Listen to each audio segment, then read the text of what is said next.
Hello and welcome to the United Community Channel, and we're back with another Manchester United news show, and we've got plenty to get into as Manchester United renege on a contract offer to David De Gea, and it's a decision potentially that's been made by Erik ten Hag, and it's one that I don't particularly agree with. We're going to talk about De Gea, we're going to talk about midfielders, of course, as well, Mason Mount, Adrian Rabiot, just to name a few. Strikers. We're going to be talking about goalkeepers as well. So look, plenty to get into. Busy show tonight. Like I said, as always, make sure you get your thoughts and comments into the comment section below. Let's get right into it.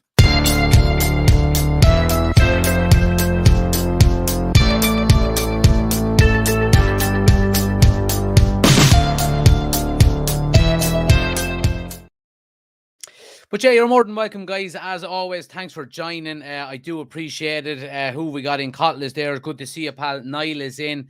Panabaya is in as well on TikTok as well. Keep smashing the like button as well if you haven't already done so, guys. I'm going to mention it early because I tend to forget about it until the last minute. If you do want to enter our competition, we've got a competition for a PS5, brand new PS5. We've got a little over a month before we do the draw.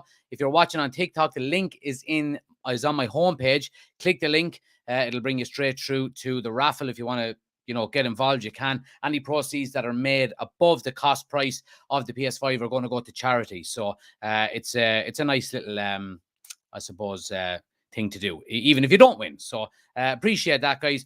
John is in as well. Good to see you. But look, let's jump straight into it, guys. And Erik ten Hag has made if reports are to be believed, I suppose we do have to mention that first and foremost. If reports are to be believed, Erik ten Hag has made a rare decision that I don't agree with, because I think he's got pretty much everything else spot on since he, has taken over as Manchester United manager. We've seen last year, early on, there was big talk about whether Harry Maguire was going to keep the captaincy or not.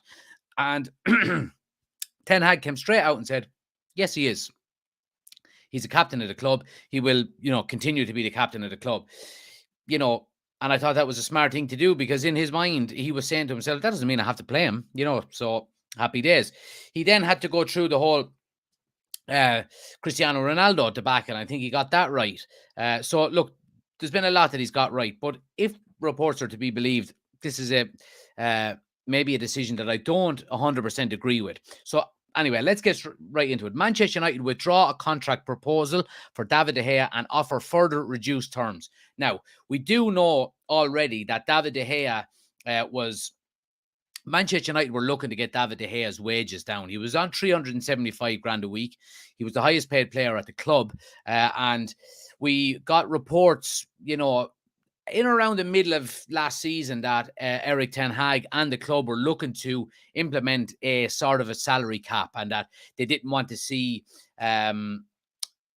salaries get out of control, and they wanted to bring him back, in under the, I suppose in under the Manchester United roof, and because they were exploding, and players were going to say, well, he's getting paid this, why am I not getting paid the same, so on and so forth. So obviously David De Gea being, the highest earner at the club, he was in line for a salary reduction if he did want to stay at the club. Now, according to the reports, Manchester United did offer David De Gea 200 grand a week. Now, 200 grand a week can be looked at both two ways here. First and foremost, it's a massive pay cut to what he was already on. But secondly, it's still a huge amount of money for a goalkeeper, and a goalkeeper that potentially might not even be the number one next season. So Manchester United had offered that to him. Obviously, David De Gea took his time in, I suppose, making up his mind and what he wanted to do, and so on and so forth. Eventually, he did decide to go and to sign this contract, or agree the terms at least. And Manchester United then have looked to do a U-turn and renege on their proposal. Now, let's go right into it here. So David De Gea signed a new contract with Manchester United only for the club to withdraw the offer before signing it themselves. 90 Minutes has learned the Spanish goalkeeper, who has been at United for 12 seasons, has entered the final week of his existing deal with the club, and doubts have surrounded his long-term future for several months with a drop-off in form, blah, blah, blah, blah, blah. United issued David De Gea with an offer worth around 200 grand per week. This is a huge reduction from 375 grand a week he is earning on his current deal, and it's understood that David De Gea chose to sign the contract. However, United removed the offer following David De Gea signing his side of the terms, only to then issue an even further reduced contract proposal.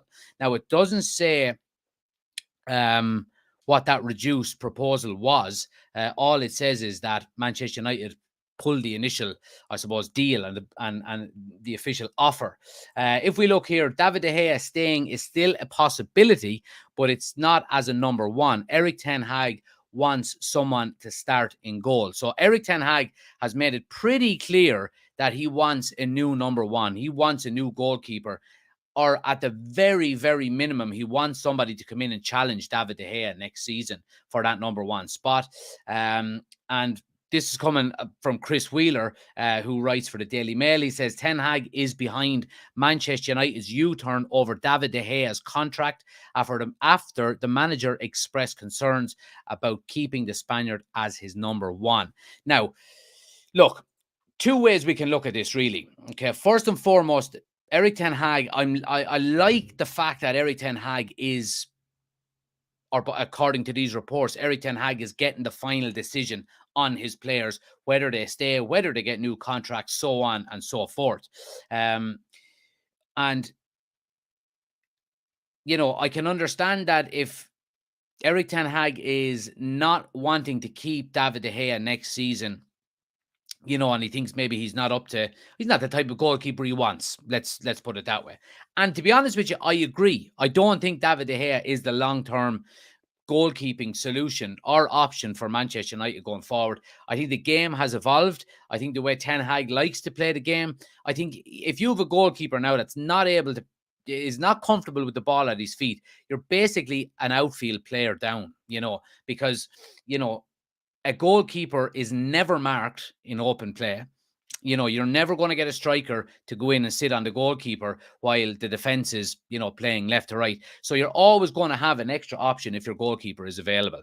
And I don't think David De Gea is the type of keeper that is comfortable with doing that. Now, in saying that, there has been improvements in his game from what we've seen last season to what we've seen now currently, now that this season is over under Ten Hag. I do think he's improved, but he's still not up to the levels that Erik ten Hag wants. So I don't mind Erik ten Hag being ruthless and looking to get David De Gea, not out of the club, because I don't think he's pushing him out the door. The one issue that I do have here is David De Gea has been at Manchester United for 12 years. He's been an unbelievable servant to the club. He has stuck around in very tough times when he could have easily left. Now, we do know that a faulty fax machine was the difference between him leaving a few years ago under, was it Van Gaal, I think? But he's been a great servant to the club. Now, if you offer a player a certain amount and you offer him a contract and you put the proposal on the table for him, this is what we're willing to offer you. He goes away, thinks about it for a few days or a few weeks, however long. I'm not sure how long the actual offer was there for. He agrees to it just for Manchester United to pull it, Erik ten Hag to renege and say, no, look, I've changed my mind, blah, blah, blah, blah, blah. I don't think it's good out of Manchester United. I really don't. I think, if this was a player that, was signed a couple of years ago that was looking for outlandish money and you agreed to it and then said, actually, do you know what? No, I would say, okay, but you're nearly halving a player's salary. Now, a salary that, albeit this board and this manager didn't give to David De Gea. It was a previous regime. But I suppose to kind of hamstring him like that, I think is just a bit out of order, I have to say, from Erik ten Hag and from the club. Now, on a footballing standpoint, I understand it, and from maybe a financial standpoint, it does kind of make sense as well, because if Erik ten Hag is saying to Manchester United and the hierarchy and, the powers that be, if he is saying, he is not going to be my number one goalkeeper next year, are you really going to give a goalkeeper 200 grand a week to sit in the bench? I want a new goalkeeper in. I'm not going to start him. Then maybe Manchester United were saying, well, we have to save face a little bit here. Will we will we take a hit, to our image now by, retracting this contract offer, or will we take continuous hits throughout the season if David De Gea is sitting on the bench week in, week out, picking up a paycheck of 200 grand a week, which is exactly which is exactly the opposite direction we want to be going in as a football club. We want to be playing players, I suppose, amounts of money that I suppose they deserve. If Marcus Rashford is getting 300 grand a week, if he continues to score 30 goals a season, I don't think anyone is really going to give out too much about it. Now, David De Gea sitting on the bench week in, week out, if he's earning 200 grand a week, people are going to say, all right. And it would have a trickle-down effect as well. You would have a player, for example, let's say, a hypothetical situation, if we were to sign Harry Kane and Rasmus Højlund, for example, this summer, everybody would know that Harry Kane would be the number one, I suppose, our number 9. He would be the first choice number 9. Now, Rasmus Højlund would come in. Now, I'm not saying he would, but I'm saying this is just a hypothetical situation. He could come in and say, David De Gea is a backup goalkeeper, and they're giving him 200 grand a week. Now, I know I'm not the number 1 choice for to start as Man United's number 9 straight away.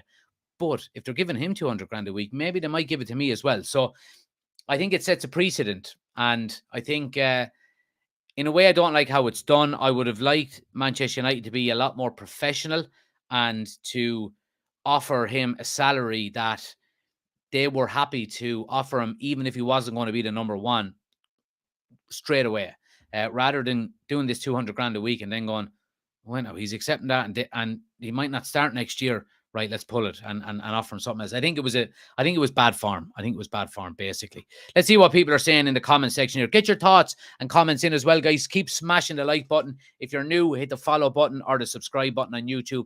Anybody on TikTok, if you do want to come over, we're live on YouTube. We've got all the articles on the screen as well for you to read while we're going through them. Link is on my homepage. Come over and join the YouTube channel. Niall says, Erik ten Hag is being ruthless. Don't see a problem. For too long, players have been calling the shots at United. Yeah, that's understandable as well. And I do like the fact that Erik ten Hag is getting the final say. Absolutely. Oisín is in. Greetings from a rainy Donegal. We're all well. Good to see you, Oisín. Hope you're doing well, pal. Scott says, he was being paid way too much anyway. We need a new number 1 and a new number 2, to be honest. Well, there you go. The one thing I would say about that, and Scott makes a good point there, is that if David De Gea is to leave this summer, we then need 2 goalkeepers. We need to sign 2 goalkeepers. Now, we can see already how slow Manchester United have been in the transfer market. Some of it, I can understand why we're being slow. We're being resolute in the Mason Mount deal, for example, and saying, no, you're not going to take us for a ride. And we'll get on to Mason Mount in a minute.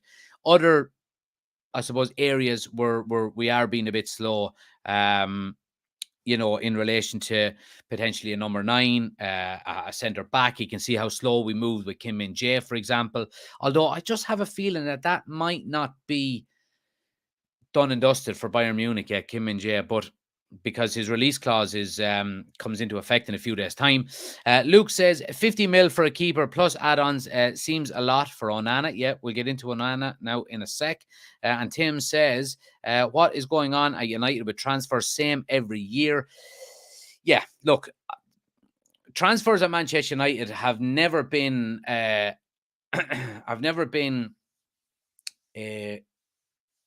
a smooth process, let's put it that way. And I did see a tweet today, I think it was from United Plug, that Manchester United have not signed a player in June since 2019. So we're talking 4 years, which, we've got 4 days left to do a deal if we want to change that. So look, I'm not overly concerned. There is work being done in the background in relation to transfers. Now, we need to be, I suppose, very cutthroat and not make the same mistakes that we made last season, i.e. Frankie de Jong, i.e. something being dragged out for the majority of the transfer window, then panic buying. But I think we've seen we've seen some resolute negotiations from Manchester United. Harry Kane being the primary example, we're basically finished with Harry Kane now, unless he agitates for a move. And if he does, United will be waiting there, ready to go. An offer did go in from Bayern Munich today for Harry Kane for 70 million euros plus add-ons, and it was instantly rejected by Spurs.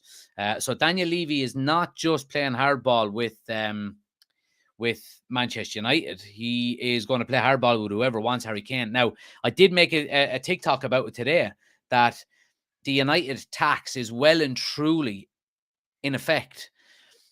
They went in and offered 70 million plus add-ons. Manchester United were quoted 120 million euro before anyone would even consider sitting down at the table and talking with them. So we can see instantly, Bayern Munich are getting deals done that Manchester United could only dream of getting deals. And when have you ever seen Bayern Munich overpay for somebody? And we've seen with Kim Min-jae, it looks like they're leading the race for it.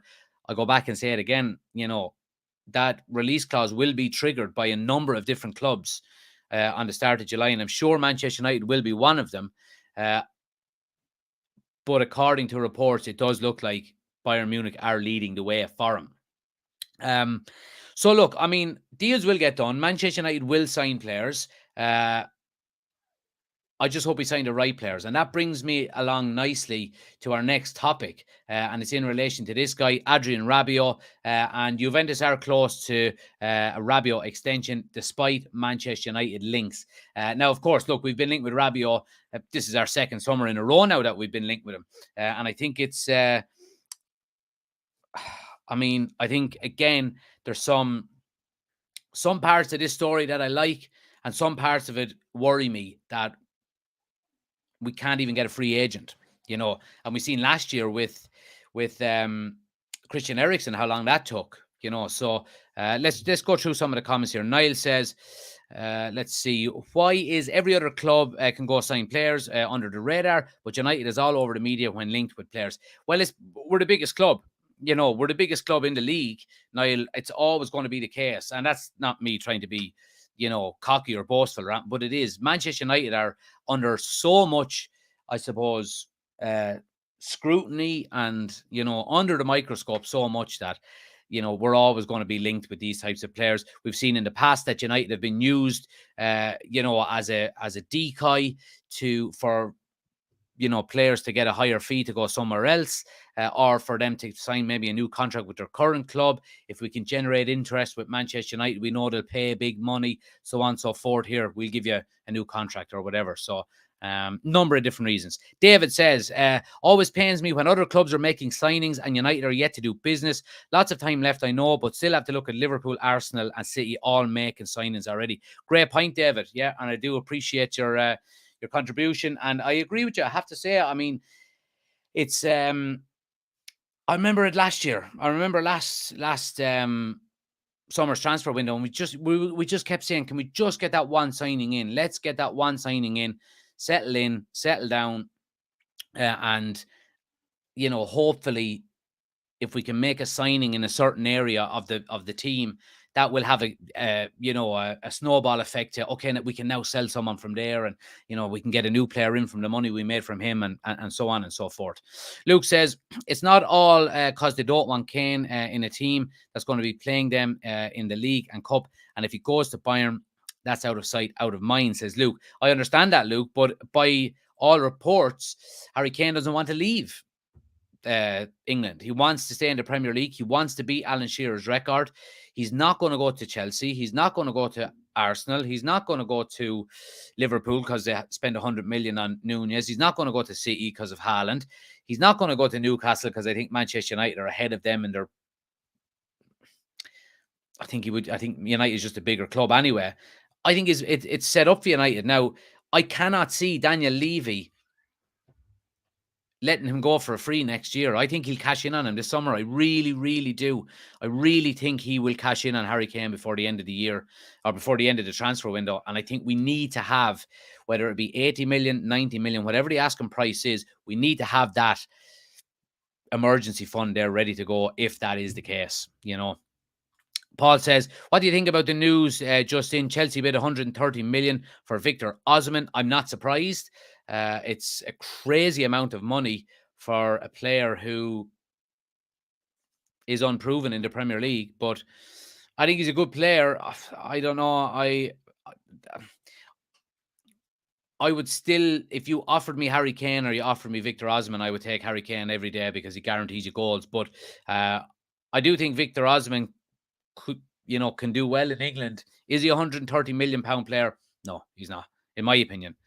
Rabiot wanted a 3-year deal at 10 million a year. Yeah, so let's get into Rabiot here. So basically, Manchester United walked away from the deal. Talks with Veronique Rabiot, which is Adrien Rabiot's mother, saw her asking for a 3-year deal worth 10 million net per season, plus 10 million signing on fee. Manchester United immediately said no. And you know what? Fucking damn right they said no. Because for far too long, we've seen throughout transfer windows in the Ed Woodward reign and all of that kind of stuff that Manchester United were literally rode backwards in relation to transfer fees, in terms of salaries paid, in terms of signing on bonuses, in terms of sell on fees, all of these kind of things. And you know what? We might be frustrated that we're not getting signings in so far this season.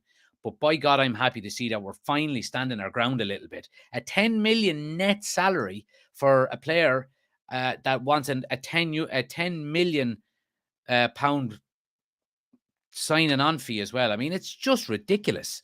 Now I understand he's coming on a free, and he's coming on a free. I mean, you're obviously saving money on the transfer fee, of course you are, but you have to have some kind of standards and morals and some kind of framework within how you deal with signings and how you deal with wages and so on and so forth. So I'm delighted to see Manchester United have walked away from that. Would I have liked Rabiot? I think he would have been able to do a job for us. I think we could potentially get... There are better players out there than him. I think he brings a lot of baggage with him, aka his mother, that we've just seen. And I think he hasn't got the best attitude. He is a good player, and I think he could do quite a good job at Manchester United. But if we're talking about the long-term success of Manchester United and our reign under Erik ten Hag, you're setting a very dangerous precedent if you were to give him 10 million net a year with a 10 million signing on bonus, because every player that comes to you is going to want it then for the next 5 years. And all of a sudden, Erik ten Hag is going, well, I can't do this. I can't give you that kind of money. And then players are saying, no, they're going somewhere else. So I'm glad to see Manchester United standing their ground, because while it might not give us a new signing now what we want, I think it will stand to us in the future. I really do. Are we not going for Declan Rice, says John? So, look, I mean, I done a TikTok on Declan Rice earlier, and I think this is the one. Well, it's not the one, but it's the most frustrating transfer saga that's going on at the moment for me. I can't understand why Manchester United have not put in a bid yet. All the reports are suggesting we're interested in him. By all accounts, he does, really like Manchester United. I think the fact that United have not gone to West Ham now we know we can't afford 100 million up front. It's not going to fit into our transfer budget this summer. But I cannot understand why Manchester United have not gone to West Ham with cash plus player offer. I really can't. They're going to be looking for a central midfielder to replace him. We're looking to get rid of one. They're very similar players. One is better than the other, of course. Here you go. Here's Scott McTominay, plus 60 million. That will, if not match your valuation of Declan Rice, it'll get pretty close to it. I don't understand why we haven't done it. Or go to him, look, here's Harry Maguire, here's Scott McTominay, and here's 40 million. There's 3 deals done in one. And we mentioned this last week. Manchester United are not overly fast at getting deals done. Why would you not try and get 3 deals all wrapped into one? Get 2 players off the books, get an even better player coming in, and Bob's your uncle. Happy days. I don't see why we haven't done it. That's one that I'm really disappointed with, because City have gone in with their bid. It's been rejected. Arsenal are going to go back in with another bid. You damn well sure they are. I think if Arsenal lose out on Rice to either City or us, I don't think it's going to be us, but if they lose out on Rice, again, I mean, they'll be the laughing stock. They really will, just for not going back in with another bid, you know. Luke says, Rabiot seems like he has an ego problem. How has this fella asked for the world at every club? He's had the most average career and towards the end of it too. Paul says, not a big signing, I know, but from an Irish point of view, Ogbene joined Luton. Hope he does well. Yeah, absolutely. Absolutely, Paul. Scott says 10 million a year and 10 million signing fee. What a joke. Absolutely. Absolutely. Luke says, reports about Valverde to Liverpool today for 90 million. Thoughts? Can't see Liverpool signing a 90 million pound player this summer. I really can't. They're similar to us in a way last season and this season, where they need to balance quality plus quantity. Now, they need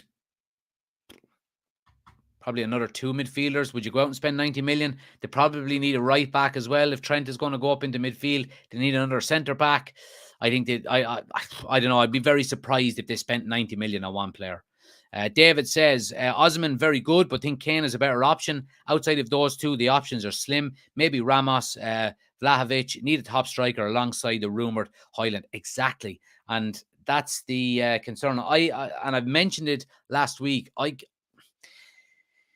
If Manchester United continue to go at this kind of pace in relation to signing players, I can see Anthony Martial staying at Manchester United again next season, because I can't see us getting two strikers in between now and the end of the transfer window, unless we go and get Højlund between now and maybe the start of pre-season, which I do hope we can do. We need to get at least one striker in before then. And then maybe if Harry Kane agitates for a move before the end of the transfer window, we may be able to get a second one. But yeah, I mean, I think I'd be surprised if we get two strikers this summer. You're probably not going to get a Ramos and a Højlund. Maybe you would, but it would be very expensive. You're probably looking at only going in for one striker, especially with the fact that the likes of Højlund, who was quoted at 42 to 45 million, is now being touted at about 85 million. So Manchester United just don't have the funds to buy two strikers. So I wouldn't be surprised if Martial is still here next year. I don't think he should be, but Paul is in. Good evening. How's things keeping since? Good to see you, Paul. Thanks for joining. Katie says, is there any update on the sale? No update. We were expecting potentially some talks today about it. It was mentioned, you've probably seen it on other fan channels, that the quarterly report came out today, and that there was some rumors potentially that the new owners of Manchester United would be made aware today. Now, whether that becomes public knowledge or not, I don't know. Whether it's actually true, I don't know. But we haven't heard any concrete updates yet. So I think, I mean, it's getting to a point now where it's becoming really, really frustrating that a decision has not been made yet. I think if they have made up their mind, the Glazers, on who they're going to sell the club to, I don't see why they would potentially hold on to that information. I think maybe just make it public, because what it will do is it will take away the pressure from the fans, the pressure from the public, the pressure from the media for you to make up your mind. I think as soon as they've made up their mind, we're going to know about it. Unless there is, I'm not a lawyer, but unless there are any legal reasons in the background that they can't say it yet, or so on and so forth, I think they're just hanging on. They haven't made up their mind yet. But yeah, I think again, I do want to reiterate this point as well, because I am getting a lot of it in the comment section of a lot of, say, my TikToks and my YouTube shorts and stuff like that, and even my Instagram reels, that we need the Glazers gone for this transfer window. This transfer window is not going to be affected by the takeover, by the sale of the club. And I said this back in March, when potentially we were hoping that it would be resolved and the club would change hands before April. And then it was the end of the season. Then it was the start of the transfer window. And I said it back in March, if we don't have new owners in place by the end of the season, that our transfer window is going to go the same way, regardless of whether the ownership changes or not. And And I think the money that we have is the money that we have. Even if new owners are to come in now, whether that be Qatar with unlimited funds, you still have FFP to contend with. We spent a lot of money last season.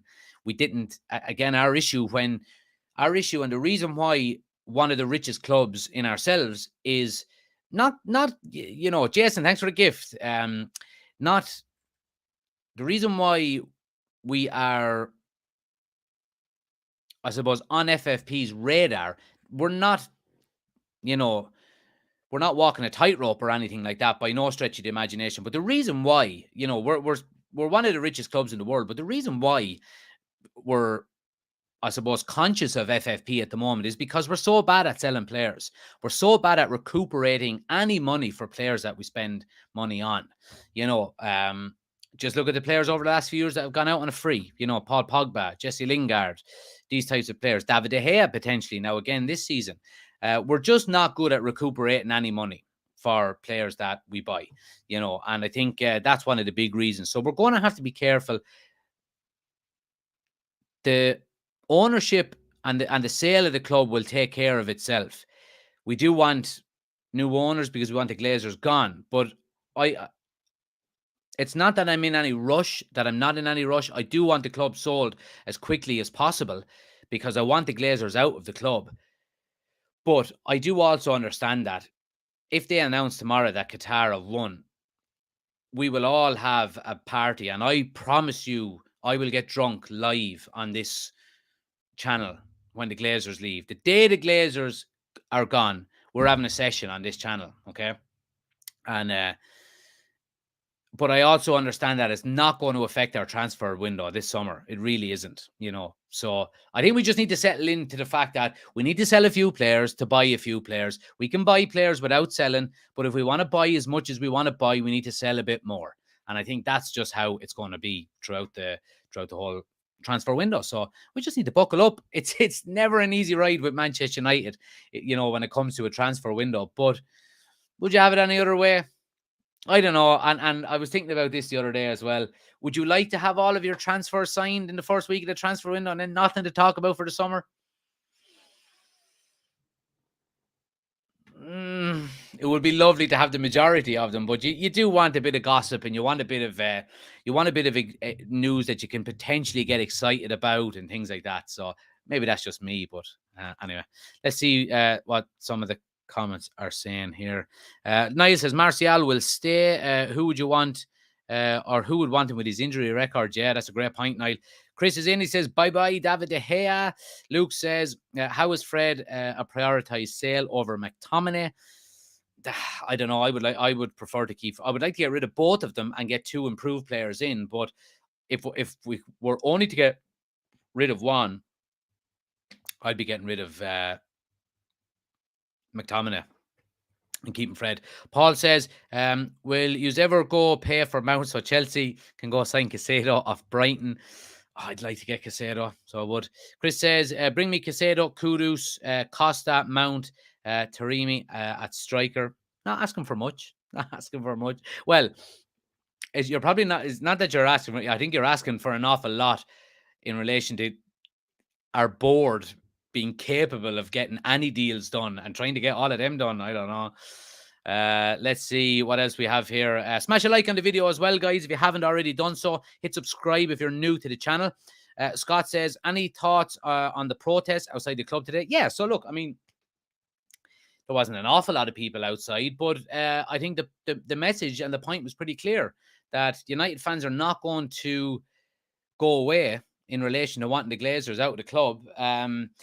And yeah, it was good to see. Now, look, you're going to get rival fans coming in, and I've seen some of the comments on some of the videos with, there wasn't that many people out. Was there maybe 100 people there? I'd say if we're lucky. But I think the fact that they've done it is a good thing, and you can't deny that. Some of the things that subsequently have come out, this whole kind of campaign against Adidas, don't buy Adidas, to hit the Glazers where it hurts in their pocket. I don't really see that as being a viable thing to do. like, a contract has been signed between Manchester United and Adidas. If it's a 200 million deal over 10 years, Manchester United are getting 20 million every year, regardless of how many shirts are sold. So I don't really see the point in that. I think that the protests are good as long as they're peaceful and the message is clear. We want the Glazers out. We want a full sale of the club and we want them gone as quickly as possible. And I think that's the right message, regardless of how many people were there. Let's see. Paul says, hard luck, Chris. Casado going to us. Chris says, sell Sancho, Maguire, McMuffin, buy Henderson, Tellez, Williams, Mabry, and Alanga. And Katie says, it's so annoying with the Glazers. It certainly is. Katie says, also, if they hold on with the sale, I believe it be toxic with the fans. Let's see. Victoria says, disgraceful how De Gea has been treated. He has shown nothing but respect and incredible professionalism all his years at the club. He deserves more respect than that. I agree with you. I absolutely agree with you. And that's exactly what I said at the start of the video. I think it was bad form with Manchester United. And if it was Erik ten Hag that okayed it, then it's bad form with him as well. I love the manager and he has the right to do what he wants. He has the right to keep the players he wants and to get rid of the players he doesn't. But if you have an offer on the table for a player that's, given 12 years of service to your club through bad bloody times, you should be big enough and strong enough to stand up and honor that agreement. And I think that's the disappointing thing about United pulling that on him. A drunk members chat says, Chris. John has given the thumbs up for that as well. Thumbs up all around.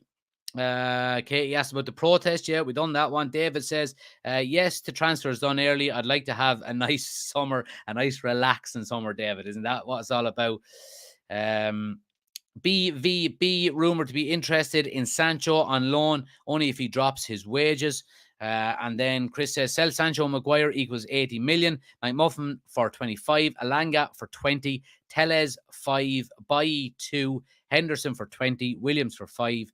Mabry for 2 equals a rough 160 million. There you go. And I've never disagreed with any of that. I think they're all fair evaluations. But the issue is getting this board and getting this Manchester United and getting the Manchester United hierarchy to be able to go out and negotiate deals for these exact prices. I don't know if they have it in them. I really don't. Our thoughts on the rumors of Sabitzer staying at the club. This is one that at the start or at the end of the season, Sabitzer staying at Manchester United, I was all for before he got his injury. I thought he was playing some decent games. I thought he was improving as the games went on. I loved his energy, got a few goals. He seemed like he loved Manchester United. Got the injury and United basically said, we're not going to keep him on next season.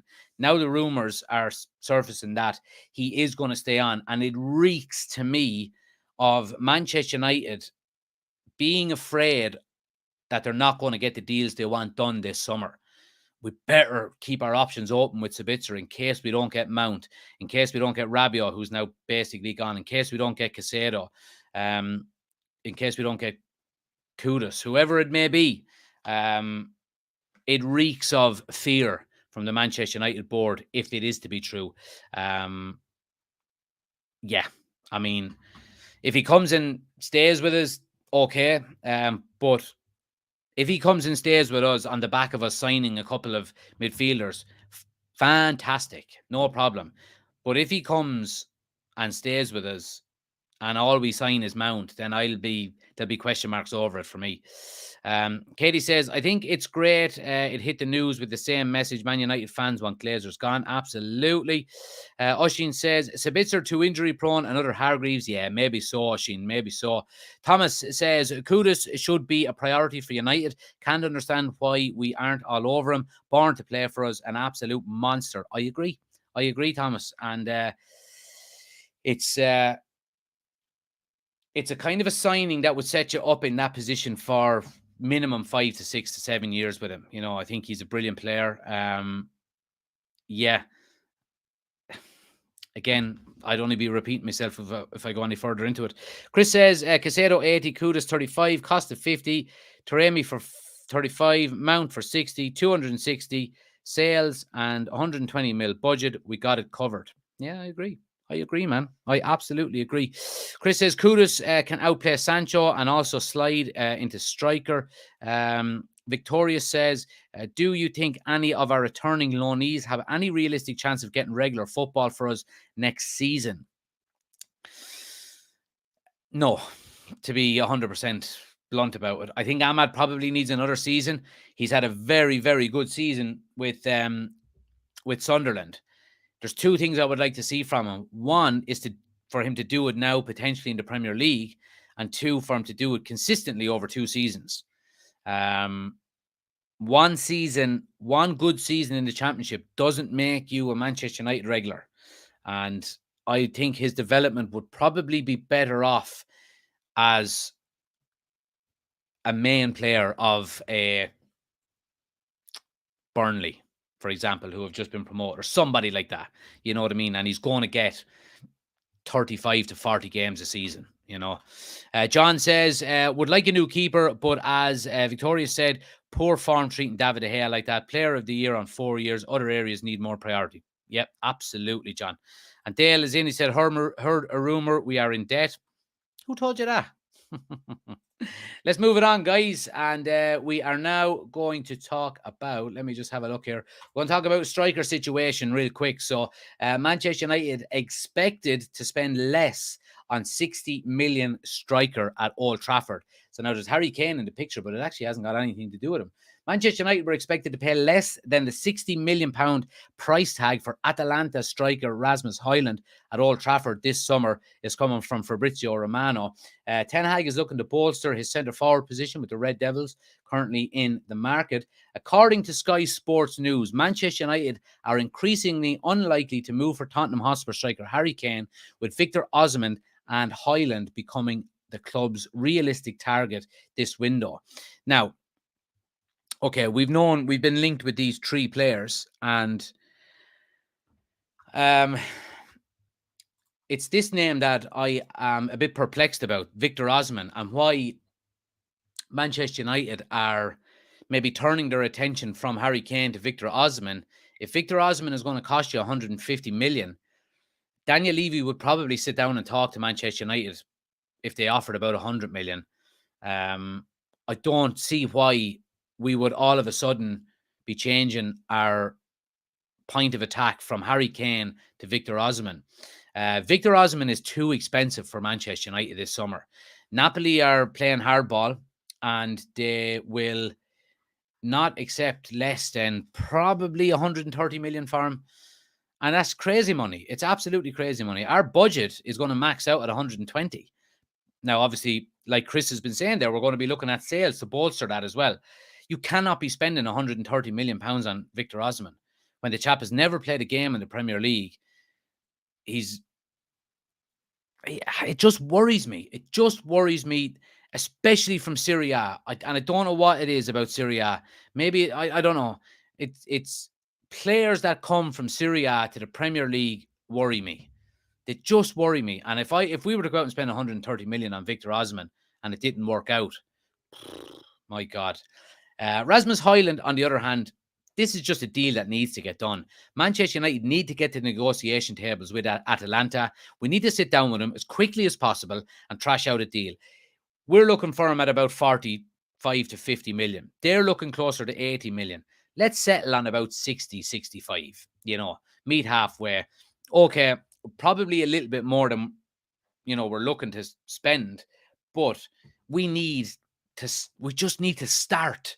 We need to start the transfer window. We haven't started the transfer window yet. We need to sign somebody. We need to be able to get somebody off the books. We need to be able to sell a couple of players. We need to be able to prioritize the next area after we get a striker, whether that be midfield. And I'm sure, we have them plans in the background, but you have to start, and we haven't started yet. And that's the big worry for me. That's the big worry for me, I have to say. Manchester United stepped away from Harry Kane with a clear belief that Daniel Levy will not sell him this summer. Now, this is coming from The Athletic. There are certainly people close to the situation who feel Levy will agree to a sale. Okay, so reports are suggesting that Daniel Levy is not completely closed to the idea of selling Harry Kane. And I've been saying this for weeks. Daniel Levy will not allow Harry Kane go on a free. He's too much of a businessman. He has never, I'd say probably in his history of him being involved in Spurs, has probably let a player go for free. He is not going to allow Harry Kane go for free next summer. He just isn't. He will sell him this summer. If Harry Kane comes back from his holidays, you know, kicks down the door of Daniel Levy's office and goes, "Hey, I want to leave," you know, he has to agitate a move. He just has to agitate a move. And if he doesn't, I think Daniel Levy will probably sell him anyway. And I think United know that. And maybe United are just going, let them do their thing. Let them trash it out between them. We know here that Kane doesn't want to leave England. We also know that he doesn't want to stay at Spurs. We also know that Daniel Levy doesn't want to sell, but would be open to sell the later the transfer window goes. We'll just sit back here and we'll see in August or something. You know what I mean? And look, I said this last year when the delay was going on and on for Frankie de Jong and will we sign him, won't we sign him, will we sign him, won't we sign him? I kept saying throughout the whole transfer window, signing Frankie de Jong on transfer deadline day is better than not signing him at all. And I would put Harry Kane into that bracket as well. Go out and get your Highland. Go and get him. Absolutely go and get him. You know, and say to him, you are our number one striker next season. But then go and sign Harry Kane if he's open to it. And then you have to go to Highland and say, well, tough shit, you're already on contract with us. You're going to be, you know, our future star. I want you to learn as much as you can off of Harry Kane over the next 2 to 3 seasons. We'll guarantee you 30 games a season, you know, and we want a return of 15 to 20 goals from you. But you're not the number one striker. And I think that is a smart play out United if that is the case. And I'm sure, I just have a feeling at some point, I'm going to be sitting at this desk talking about Harry Kane is looking to leave Spurs. I won't say I'm 100% certain because nothing in life is, but I'm as close to certain as possible that Harry Kane will look for a move this summer. I really do. And I think United will be just waiting in the wings with 80 million ready to offer it. I really do. Victoria says, it's hard to know how good players like Hannibal and Ahmad can be without giving them a run of games. Yep, I understand. Absolutely. Absolutely. And look, the preseason is going to tell a lot with a lot of them young players. You know, obviously, Erik ten Hag hasn't seen Ahmad play in the flesh in, you know, nearly 12 months since last preseason. So he's going to want to get a look at these young players. Katie says, Harry Kane to Germany. I'd be surprised. I really would. Now, maybe he will. I don't know, but I'd be surprised. Highland stats are not that of a £60 million striker. They're not. I agree with you. But needs must. And we need a striker. Chris says, we have to buy Highland for 60 because next season he'll be 120 if he's the player we think he is. Yep. Luke says, could Highland play out wide? No, not really. He's a number 9. Yeah, but if Kane comes, could Highland play out wide, or is that somewhere he's never played? No, he's a number 9. He's a number 9. That's why United are in for him, because we're in for a number 9. So yeah, look, guys, really great stream tonight, I have to say. Just to finish up on the David De Gea, you know, obviously very disappointed about how United have acted with it. But again, I will back the manager if he decides to let David De Gea go. And yeah, I'm all for it. You know, if we do get another goalkeeper in, it does look like Inter are open. Look, so the Inter sporting director in England is in England to close the Onana deal with Manchester United, and that was reported today as well. So United are in the market for a new number 1, or a new maybe number 2 to challenge David De Gea. Let's see. David says United need to get to the table with Levy somehow. Surely there's a deal that can be done there. I don't think the Kane saga is over. Will he really be impressed by Postecoglou's plan. Yeah, that's a great point. And Thomas says, our academy players don't seem to develop physically for some reason. Hannibal is a prime example. Should be bigger and stronger for someone that is 20 years of age. He's not a child. That's a good point. Anyway, guys, look, we'll leave it there. Make sure you do enter the competition to win a PS5. You can scan the QR code on the screen if you're watching on YouTube. The link is in the description of the video as well. Anybody watching on TikTok, if you want to join or if you want to get involved in the raffle for the PS5, brand new PS5, we're doing the draw on the 1st of August. The link is on my homepage of TikTok.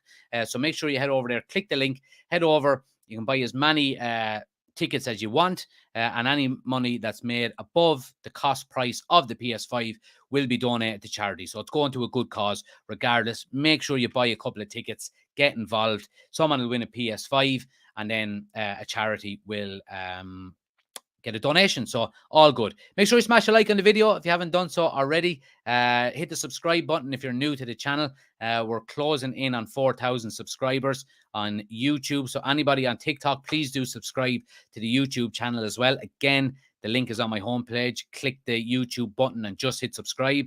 And follow as well if you're new to the TikTok channel. But I appreciate it, guys. We're going to be back again tomorrow night. Hopefully we'll have some updates. Hopefully we'll be a little bit closer to a new signing. But yeah, I appreciate everybody watching. Until tomorrow night, take it easy and stay safe. Good luck.